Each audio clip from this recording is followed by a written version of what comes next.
दोस्तों नमस्कार, जोहार। ही चलते हैं झारखंड सूबा की ताजा खबरों की ओर। लेकिन उससे पहले अगर आपने अभी तक इस चैनल को सब्सक्राइब नहीं किया तो कर लें, जिससे कि आपको झारखंड सूबा की ताजा खबर रोजाना मिलती रहे। पहली बड़ी खबर, सीएम ने कहा कि विपक्ष के अनुरोध पर चल रही है जांच, लड़ेंगे और जीतेंगे भी।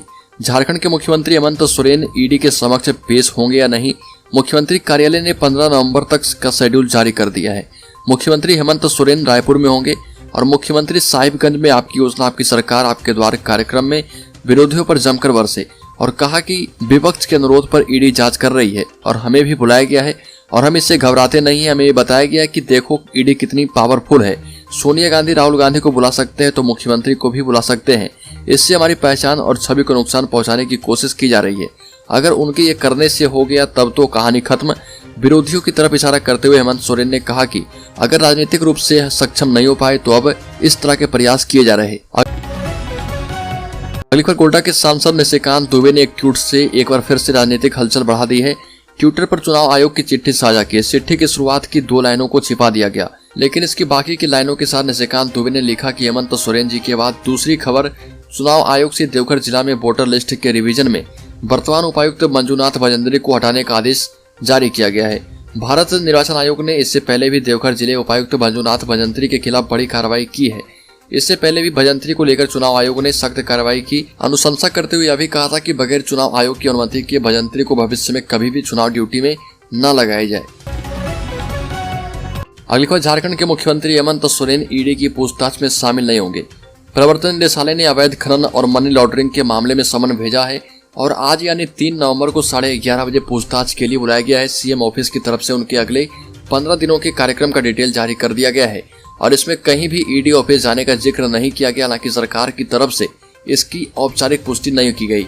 3 नवंबर को सीएम हेमंत सोरेन रायपुर जाएंगे और ईडी दफ्तर में नहीं हाजिर होंगे। अगली खबर, मुख्यमंत्री हेमंत सोरेन से पूछताछ करने के लिए दिल्ली से रांची पहुंचे ईडी के संयुक्त निदेशक। आपको बता दें कि 1000 करोड़ के अवैध खनन मामले में मनी लॉन्ड्रिंग के तहत अनुसंधान कर रही इन्फोर्समेंट डिपार्टमेंट ने मुख्यमंत्री हेमंत सोरेन को समन कर 3 नवंबर को कार्यालय में उपस्थित रहने को कहा और उनसे पूछताछ के लिए दिल्ली से खास तौर पर ईडी के संयुक्त निदेशक कपिल राज रांची पहुंचे हैं। ईडी ने विशेष संदेशवाहक के जरिए मुख्यमंत्री को समन भेजा है। संभावना है कि मुख्यमंत्री ईडी के समन के विरुद्ध कोर्ट भी जा सकते हैं। अगली बार, झारखंड में 1932 खतियान लागू कराने के लिए 11 नवंबर को विधानसभा का विशेष सत्र आयोजित किया जाएगा।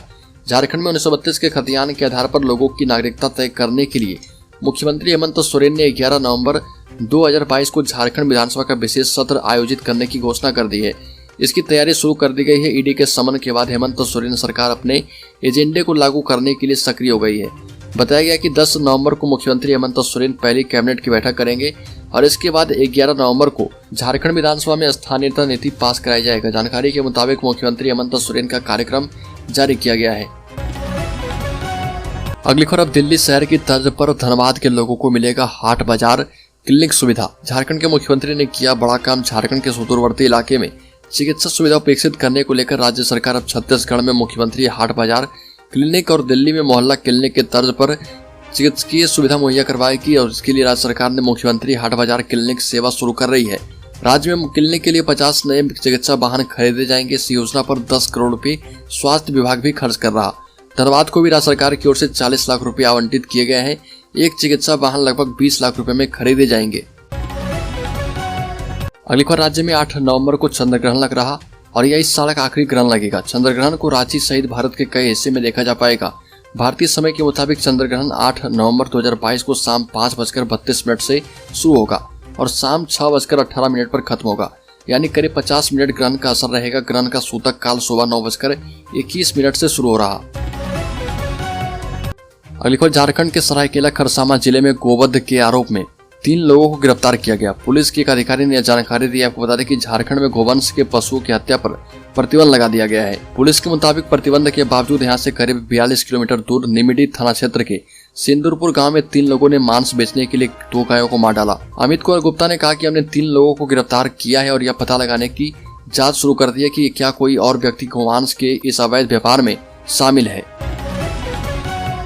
अगली खबर, झारखंड के स्थापना दिवस समारोह में मुख्य अतिथि होंगी राष्ट्रपति द्रौपदी मुर्मू। राष्ट्रपति द्रौपदी मुर्मू झारखंड स्थापना दिवस समारोह की मुख्य अतिथि होने वाली है। झारखंड सरकार के भेजे निमंत्रण को उन्होंने स्वीकार कर लिया है। सोशल मीडिया ट्विटर पर मुख्यमंत्री हेमंत सोरेन ने ट्वीट कर इसे बताया है। धरती आबा भगवान बिरसा मुंडा जयंती के अवसर पर आयोजित स्थापना दिवस समारोह में राष्ट्रपति मुख्य अतिथि होगी। निमंत्रण स्वीकार कर लिया गया है, इसके लिए उनका अनेकानेक धन्यवाद दिया गया है। मुख्यमंत्री ने वीर शहीदों की धरती पर राष्ट्रपति के आगमन का स्वागत किया है। अगली खबर, गिरिडीह विधायक सुदीप कुमार सोनू के आवास पर 2 नवंबर को कई लोगों ने झारखंड मुक्ति मोर्चा का दामन थाम लिया। झारखंड मुक्ति मोर्चा कार्यकर्ता मेहताब मिर्जा के नेतृत्व में मनोज वर्मा, संदीप मल्लाह, प्रेम वर्मा समेत कई नेता झारखंड मुक्ति मोर्चा की सदस्यता ग्रहण की। विधायक सुदीप सोनू ने सभी का स्वागत किया और कहा कि सूबे के मुख्यमंत्री हेमंत सोरेन राज्य के अंतिम व्यक्ति तक सारी सुविधाएं मुहैया करवाने के लेकर कई योजनाएं चला रहे। झारखंड मुक्ति मोर्चा की सदस्यता ग्रहण करने वालों को अपनी शुभकामनाएं भी दी गई। अगली खबर, असम में आयोजित धरना में शामिल होने आदिवासी सिंगल अभियान के 500 सदस्य गुवाहाटी हुए रवाना। सरना धर्म कोड को मान्यता दिलाने की मांग को लेकर आदिवासी सिंगल अभियान का धरना 4 नवंबर को गुवाहाटी में होना है। उक्त धरना प्रोटेस्ट में शामिल होने के लिए जमशेदपुर से 500 आदिवासी गुवाहाटी के लिए रवाना हुए। संगठन के राष्ट्रीय अध्यक्ष पूर्व सांसद सालखन मुर्मू के आह्वान पर उक्त कार्यक्रम आयोजित किया गया। अगली खबर, झारखंड में फिर से मौसम बदल रहा। आसमान में बादल छा रहे, इससे सर्दी बढ़ने के आसार बढ़ गए हैं। बादल छटने के बाद पश्चिम की आने वाली हवा और भी सर्द होगी और इससे तापमान के और भी नीचे गिरने की संभावना है। राज्य में अक्टूबर के मध्य तक बारिश हुई है और इससे सतह में नमी की मौजूदगी बनी है। सुबह के दौरान धुंध कायम है, जबकि पिछले वर्ष इस दौरान धुंध का प्रकोप नहीं था। यही कारण है कि पिछले वर्षों की तुलना में तापमान में गिरावट आई है और इससे इस बार ज्यादा सर्दी पड़ने के आसार बढ़ गए। अगली खबर, सरना धर्म कोड की मांग को लेकर 11 नवंबर को संविधान क्लब नई दिल्ली में प्रतिनिधि सम्मेलन होगा। 12 नवंबर को नई दिल्ली स्थित जंतर मंतर पर धरना का कार्यक्रम किया गया है। यह जानकारी रांची प्रेस क्लब में बैठक में दी गई। बैठक का आयोजन राष्ट्रीय आदिवासी समाज सरना धर्म रक्षा अभियान के अनुषंगी सामाजिक संगठनों ने संयुक्त रूप से किया। बैठक में भावी कार्यक्रमों की घोषणा भी की गई। दिल्ली में आयोजित कार्यक्रम में झारखंड के अलावा ओडिशा, पश्चिम बंगाल, छत्तीसगढ़, असम सहित अन्य राज्यों के प्रतिनिधि शामिल होंगे। अगली खबर, सुप्रीम कोर्ट ने एक याचिका पर सुनवाई करने से इनकार कर दिया। इसमें मांग की गई थी कि इलेक्शन कमीशन को बैलेट पेपर और ईवीएम पर पार्टी सिंबल की जगह उम्मीदवार की फोटो, पर्सनल डिटेल्स और क्वालिफिकेशन रखने के निर्देश दिए जाएं। ये याचिका एडवोकेट अश्विनी उपाध्याय के संगठन ने दायर की थी। याचिका पर चीफ जस्टिस यू ललित और जस्टिस बेला एम त्रिवेदी की पीठ ने सुनवाई की। पीठ ने कहा कि इस विषय में चिंता सही है, लेकिन याचिकाकर्ता के तर्क से सहमत हुआ नहीं जा सकता। ये भी कहा कि ईवीएम पर वोटिंग तो सबसे आखिरी प्रोसेस है, क्योंकि वोटर पहले से तय कर लेता है कि किस चेहरे को वोट देना है। अगली बार, चीनी बॉर्डर पर तैनात आईटीबीपी के जवानों को अब बिना हथियार के लड़ने की ट्रेनिंग दी जा रही है। 44 हफ्ते तक चलने वाले इस ट्रेनिंग अभियान में सैनिकों में 15 स्टेप सिखाए जाएंगे और इससे प्रशिक्षित जवान बर्फीले, तूफान, हिमस्खलन और ऑक्सीजन की कमी जैसी परिस्थितियों का भी सामना कर सकते हैं। रिपोर्ट के मुताबिक सैनिकों को ट्रेनिंग के दौरान जूडो, कराटे, क्राव मागा और जापानी मार्शल आर्ट सिखाए जाएंगे। इसका मकसद चाकू या डंडे से लैस चीनी सैनिकों का मुकाबला करना होगा। और वहीं ट्रेनिंग के बाद जवान को बॉर्डर के एक पोस्ट पर सिर्फ 90 दिन के लिए ही तैनात करने की प्लानिंग की गई। तो दोस्तों, झारखंड सुबह की ताजा खबरों में अभी के लिए इतना। अगर आपने अभी तक इस चैनल को सब्सक्राइब नहीं किया तो कर लें, जिससे कि आपको झारखंड सुबह की ताजा खबर रोजाना मिलती रहे।